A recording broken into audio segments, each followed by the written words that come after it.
പ്രജിത, ഈ പഹൽഗാം കൂട്ടക്കുരുതിക്ക് ശേഷം ആക്ച്വലി നമ്മളെ സിവിലിയൻസിനെ തീവ്രവാദികൾ ആ സംഭവത്തിന് ശേഷം പാക് പൗരന്മാരും ഇന്ത്യയിൽ ഉണ്ടാകരുത് എന്ന് പറഞ്ഞ് ഇവനെയൊക്കെ ഇവിടുന്ന് തുരത്തിയതായിട്ടും തുരത്താൻ ശ്രമിക്കുന്നതായിട്ടും പറയും. കർശന നിർദ്ദേശമാണ്. പക്ഷെ അത് പാലിക്കപ്പെട്ടോ പൂർണ്ണമായിട്ട് എന്നൊരു സംശയം ഇപ്പോഴും ബാക്കിയുണ്ട്. ഇപ്പോൾ അതുമായി ബന്ധപ്പെട്ട് മറ്റൊരു വിവരം പുറത്തു വരുന്നുണ്ട്. ഇതുമായി ബന്ധപ്പെട്ടിട്ടുള്ള അന്വേഷണം കേന്ദ്ര ഇന്റലിജൻസ് ഏജൻസി അന്വേഷണം തുടങ്ങി എന്നുള്ളത്. അതെ, അതായത് ഇവരോടൊക്കെ പുറത്തു പോയിക്കോളാൻ പറഞ്ഞു, തിരിച്ചു പോയിക്കോ എന്ന് പറഞ്ഞു. ഇവരെല്ലാവരും പോയോ ഇല്ലയോ എന്നുള്ളത് നമുക്ക് തിട്ടപ്പെടുത്തണമല്ലോ.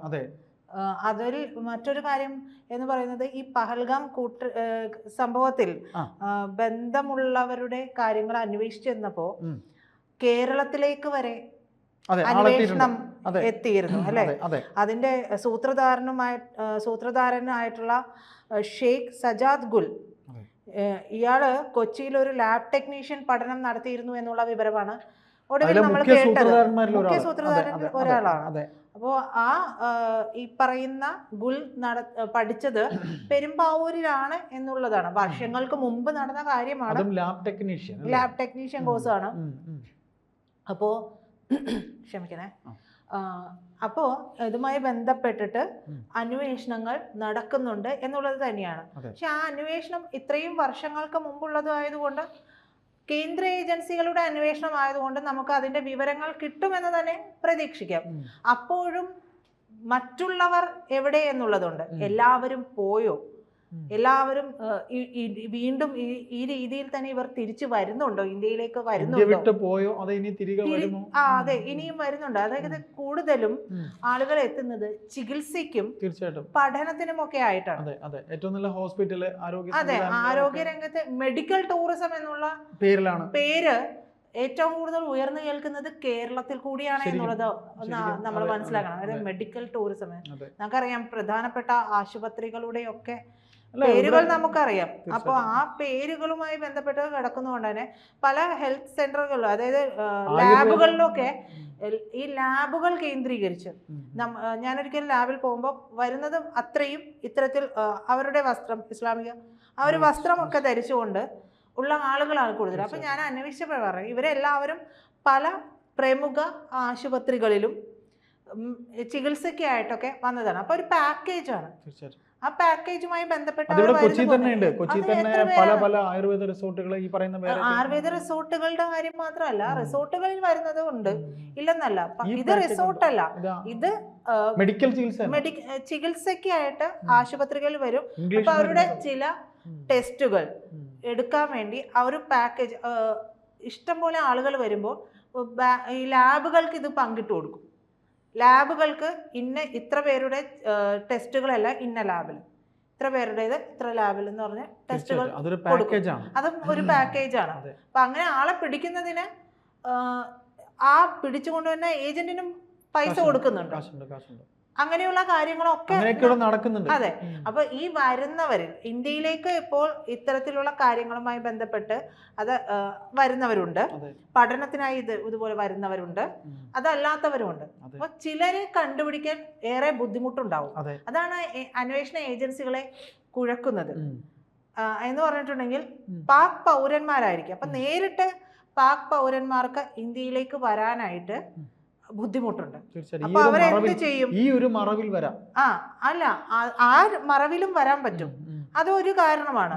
പക്ഷേ അതിലും പ്രശ്നമുള്ളത് എന്ന് പറഞ്ഞിട്ട് മറ്റു രാജ്യങ്ങളുടെ പൗരത്വം സ്വീകരിച്ച് ആ പൗരത്വവുമായിട്ട് ഇന്ത്യയിലേക്ക് വരുന്നത് ഇവർ ആക്ച്വലി പാകിസ്ഥാനികളാണ്. ഇവർക്ക് ഇങ്ങോട്ടേക്ക് വരേണ്ടതുകൊണ്ട് ഇവർ മറ്റു രാജ്യങ്ങളുടെ പൗരത്വം സ്വീകരിക്കുന്നു. അപ്പൊ ആ പൗരത്വം സ്വീകരിച്ചുകൊണ്ട് ഇന്ത്യയിലേക്ക് എത്തുന്നവരുണ്ട്. അവിടെ തന്നെ കള്ളമുണ്ട്. അതെ, അതായത് നല്ല ഒരു പക്ഷെ അവർ കാലാകാലങ്ങളായിട്ട് ആ നാട്ടിൽ ജീവിച്ച് ആ പൗരത്വം നേടിയവരായിരിക്കും. പക്ഷെ ഈ ഇത്തരത്തിലുള്ള ഭീകരവാദികളെയൊക്കെ സംബന്ധിച്ച് നോക്കുകയാണെങ്കിൽ അവർക്കൊക്കെ എല്ലാ നാട്ടിലും സോഴ്സുകളുണ്ട് ഇത്തരത്തിൽ. അപ്പോൾ അവർക്ക് ഇതെല്ലാം ചെയ്തു കൊടുക്കാനും ഈ ദാവൂദും മറ്റുള്ളവരും ഒക്കെ എങ്ങനെയാണ് വളരെ സുഖകരമായിട്ട് എല്ലാ നാടുകളിലേക്കും ഒക്കെ പോകുന്നത്? തീർച്ചയായിട്ടും അവരുടെ പൗരത്വമൊക്കെ നേടുന്നത് എങ്ങനെയാണ്?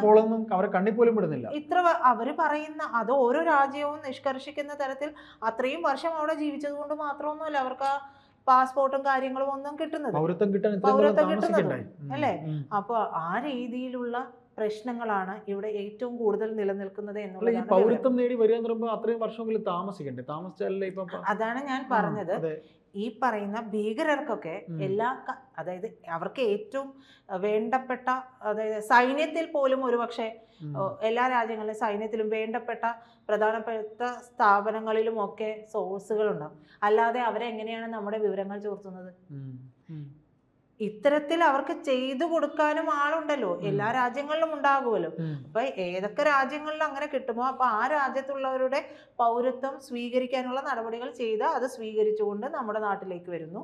ഇവിടെ മെഡിക്കൽ ചികിത്സ എന്നാണ് പറയുന്നത്. പലതിന്റെയും പേരിൽ ഇവിടെ നിൽക്കുകയും നമ്മുടെ നാട്ടിൽ ഭീകരപ്രവർത്തനം നടത്തുകയും ചെയ്യുന്നു എന്നുള്ളതാണ്. ആ അങ്ങനെ ഭീകരപ്രവർത്തനം, അതായത് നേരിട്ടല്ലാതെ ഇൻഡയറക്ട്ലി വരികയാണ്, തേർഡ് പേഴ്സൺ വഴിയാണ്.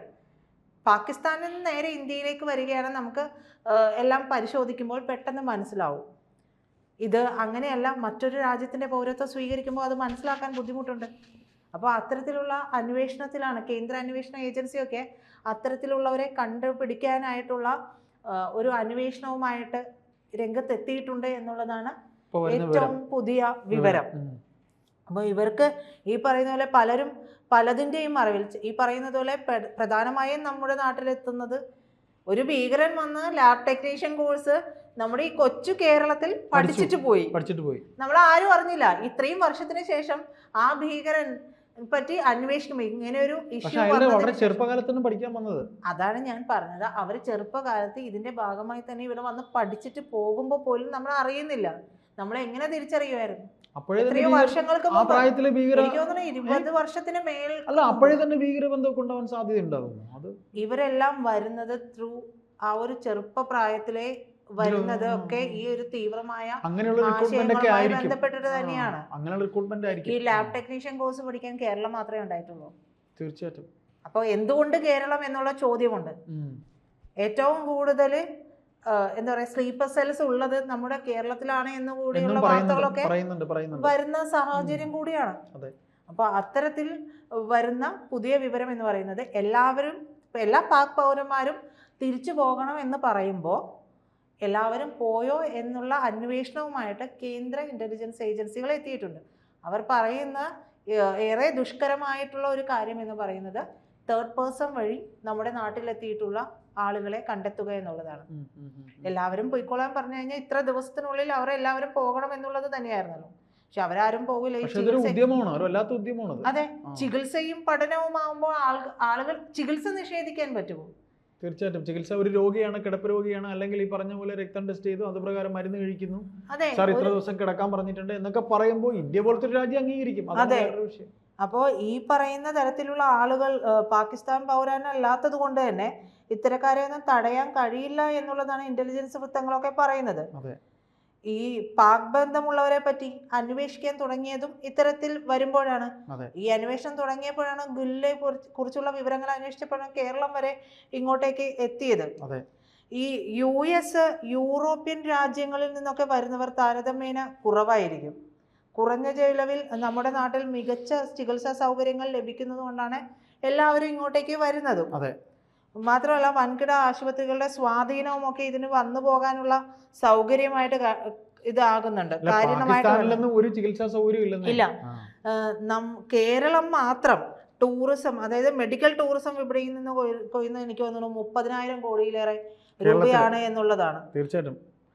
അല്ല, 30,000 കോടിയിലേറെ രൂപ ടൂറിസവുമായി ബന്ധപ്പെട്ടു.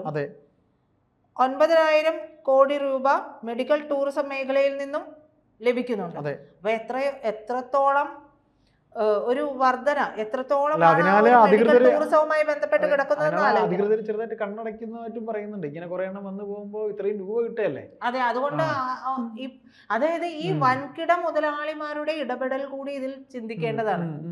ഇതൊക്കെ നടത്തുന്നവർക്ക് ഇതുമായി ബന്ധപ്പെട്ട വിവരം കിട്ടിയാൽ പോലും അവർ പറയില്ല. കാരണം അവർക്ക് അറിയുന്ന എത്രയോ കോടികളാണ്. മറ്റൊന്നുകൂടെ പറയണ്ടേ, 107 പേർക്ക് പാകിസ്ഥാൻ വിസ ഉണ്ടെന്ന് പറയുന്നത്. സ്ഥിരം വിസയുള്ള 107 പേരുണ്ടെന്നാണ് പറയുന്നത്. കേരളത്തിൽ 107 പേരുണ്ടെന്ന് പറയുന്നു. അതൊരു കണക്കാ, വല്ലാത്തൊരു കണക്കാ. അപ്പൊ ഈ 107 പേരെ കണ്ടെത്തുക എന്നുള്ളത് പോലും കേന്ദ്ര ഇന്റലിജൻസ് ഏജൻസി വലിയ ടാസ്ക്കാണ്. എന്തായാലും ആ ടാസ്ക് നമ്മുടെ കേന്ദ്ര ഇന്റലിജൻസ് ഏജൻസി ഒക്കെ ചെയ്യും, വളരെ ഭംഗിയായി പൂർത്തിയാക്കുമെന്ന് തന്നെ നമുക്ക് കരുതാം. വളരെ ഭംഗിയായി ചെയ്യും. അതെ.